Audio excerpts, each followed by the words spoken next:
അഭിനയം കൊണ്ട് അവന് അഭിമാനക്കുറവോ ഒന്നും ഉണ്ടായിട്ട് എനിക്ക് തോന്നുന്നില്ല, ഇതുവരെയുള്ളത് തോന്നുന്നില്ല.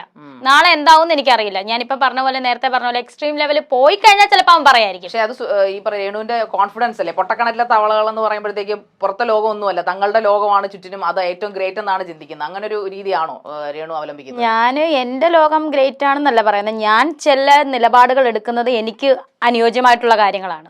അതെ, ഈ ലോകം ഗ്രേറ്റ്, എന്റെ സ്വന്തം ലോകം ഗ്രേറ്റ് ആണെന്ന് ഞാൻ ഇന്നുവരെ പറഞ്ഞിട്ടില്ല. ഞാൻ എന്റെ നിലപാടുകൾ ഞാൻ ഉറച്ചു നിൽക്കുന്നു. ഞാൻ കാണിക്കുന്ന എല്ലാം ശരിയാണ്, അഹങ്കാരം താങ്കളുടെ വാക്കുകൾ ഒരിക്കലും ഇല്ല, അഹങ്കാരമില്ല. പക്ഷെ ഞാൻ ചെയ്യുന്നത് ശരിയെന്ന് തോന്നുന്നതാണ് ഞാൻ ചെയ്യണത്. എനിക്ക് ശരിയെന്ന് തോന്നുന്നത് ഞാൻ ചെയ്തിരിക്കും, അതിനി ആര് പറഞ്ഞാലും ചെയ്തിരിക്കും. ഓക്കെ, ഇതിനെ ഓവർ കോൺഫിഡൻസ് എന്നാണോ അഹങ്കാരം എന്നാണോ വിളിക്കേണ്ടത്? രണ്ടാണേലും എനിക്ക് കുഴപ്പമില്ല. ഇതിനകത്ത് അടിയിൽ വരുന്ന കൂടുതലും അഹങ്കാരം എന്നായിരിക്കും, പക്ഷെ എനിക്ക് കോൺഫിഡന്റ് ആണ്. താങ്കളുടെ ഫസ്റ്റ് ഷോർട്ട് ഫിലിം ഉണ്ടായിരുന്നല്ലോ, അധികം മോഹം എന്ന് പറഞ്ഞ ഷോർട്ട് ഫിലിമിൽ താങ്കൾ അഭിനയിച്ചല്ലോ. അതിനകത്ത് വലിയ സംഭാഷണം കുറവാണ്. അതെ, പക്ഷെ ആ ഷോർട്ട് ഫിലിമിന്റെ തീമൊക്കെ വളരെ നല്ലതാണ്. പക്ഷെ അത് താങ്കൾ അഭിനയിക്കുമ്പോൾ അതിനകത്ത് ഈ കോൺഫിഡൻസ് ഇല്ലായ്മ കൊണ്ടാണ് അന്ന് ഈ തുടക്കമായതുകൊണ്ട് മനഃപൂർവ്വം ഇത് കുറച്ചതാണോ ഡയലോഗ്സ്?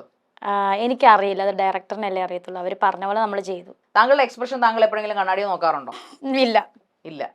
കുഞ്ഞിലെ നോക്കായിരുന്നു. ഇപ്പം അതിന്റെ ഒരു കുറവുണ്ടെന്ന് തോന്നുന്നു.